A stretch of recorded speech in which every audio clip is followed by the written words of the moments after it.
വചനാമൃതം തയ്യാറാക്കി അവതരിപ്പിക്കുന്നത് ശ്രീദേവി കക്കാട്. ഞാനൊന്നു ചോദിക്കട്ടെ സാദരം മഹാമുനേ, ധ്യാനത്തിൽ ഉൾച്ചേർന്നൊര സച്ചിദാനന്ദം താനോ മാനിച്ചേ ഇളം പൂമൈ പുൽകലിൽ ഉളവായൊരാനന്ദമിതോ ഭവാനധികം സമസ്വാദ്യം. മഹാകവി വള്ളത്തോളിന്റെ വരികളാണ്. സർവസംഘ പരിത്യാഗിയായി കാട്ടിൽ പോയി താപസവൃത്തി അനുഷ്ഠിക്കുന്നതിലും ഒട്ടും താഴെയല്ല ഗൃഹസ്ഥാശ്രമധർമ്മം എന്ന് പറയാതെ പറയുന്നു കവി. കേവല മനുഷ്യരായ നമുക്ക് അച്ഛനമ്മമാരെന്ന പദവി നേടിത്തരുന്നതിനുള്ള കരുത്ത് ശിശുവിൻ്റെ കുഞ്ഞിക്കൈകളിലാണല്ലോ നിക്ഷിപ്തമായിരിക്കുന്നത്. പുന്നാമമാകും നരകത്തിൽ നിന്ന് തന്നുടെ താതനെ ത്രാടനം ചെയ്യുന്നവനാണ് പുത്രൻ എന്ന് ഭാരതീയ ദർശനങ്ങൾ പറയുന്നു. Child is the father of മാൻ എന്ന ചൊല്ല് ഇംഗ്ലീഷിലും ഉണ്ടല്ലോ. കുട്ടിയുടെ ആദ്യ മാതൃകയും ആദ്യ ഗുരുനാഥന്മാരും അച്ഛനമ്മമാരാണ്. കേട്ടല്ല കണ്ടാണ് അവർ പഠിക്കുന്നത്. അച്ഛനമ്മമാരുടെ നിലപാടുകളും പ്രവൃത്തികളും ഒപ്പുകടലാസിലെന്ന പോലെ അവർ പകർത്തുന്നു. കുട്ടികളുടെ ബാലലീലകൾ ശ്രദ്ധിച്ചാൽ ഇത് മനസ്സിലാക്കും. എങ്ങനെയാണ് മാതൃകാ മാതാപിതാക്കളാകേണ്ടത് എന്ന് പഠിച്ചിട്ടൊന്നുമല്ല നാം അച്ഛനമ്മമാരാകുന്നത്. എന്നാലും ആ പദവി ഫലപ്രദമായി ഉപയോഗിക്കാൻ നാം ബാധ്യസ്ഥരാണ്. മക്കളെ നാടിനും വീടിനും കൊള്ളാവുന്നവരായി വളർത്തിയെടുക്കാൻ നമുക്ക് കഴിയണം. ബാല്യം എത്രയും തരളമാണ്.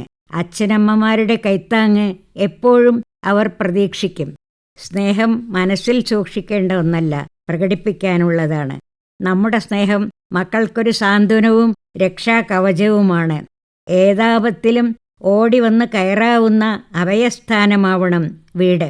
ഏത് പ്രശ്നവും പരിഹരിക്കാനുള്ള കോടതിയാകണം മാതാപിതാക്കൾ. എന്തും തുറന്നു പറയാനുള്ള സാഹചര്യമൊരുക്കണം മാതാപിതാക്കൾ. സംഘർഷഭരിതമായ ഒരു കാലത്തിലൂടെയാണ് ഇന്നത്തെ കുട്ടികൾ കടന്നുപോകുന്നത്. ശാസ്ത്രം നമുക്ക് തന്ന നേട്ടങ്ങളാണല്ലോ മൊബൈൽ, കമ്പ്യൂട്ടർ എന്നിവ.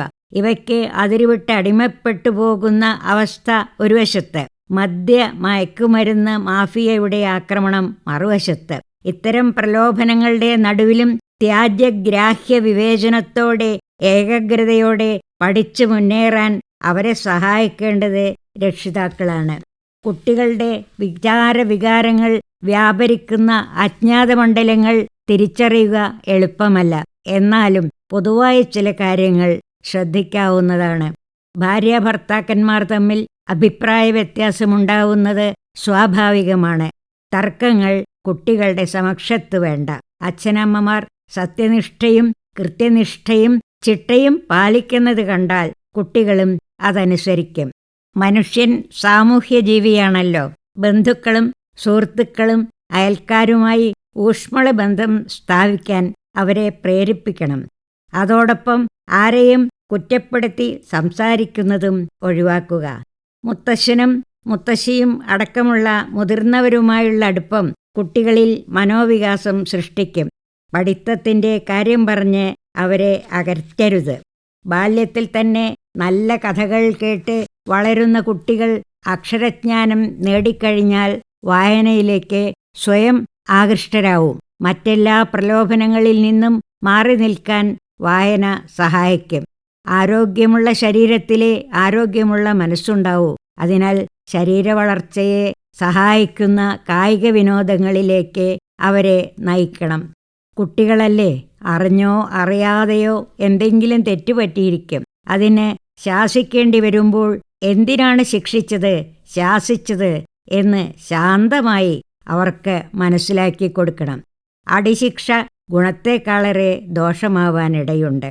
ഏത് കടുംപിടുത്തക്കാരെയും വരുതിക്ക് കൊണ്ടുവരാൻ ക്ഷമ അത്യാവശ്യമാണ്. വചനാമൃതമാണ് നിങ്ങൾ ഇതുവരെ കേട്ടത്. തയ്യാറാക്കി അവതരിപ്പിച്ചത് ശ്രീദേവി കക്കാട്.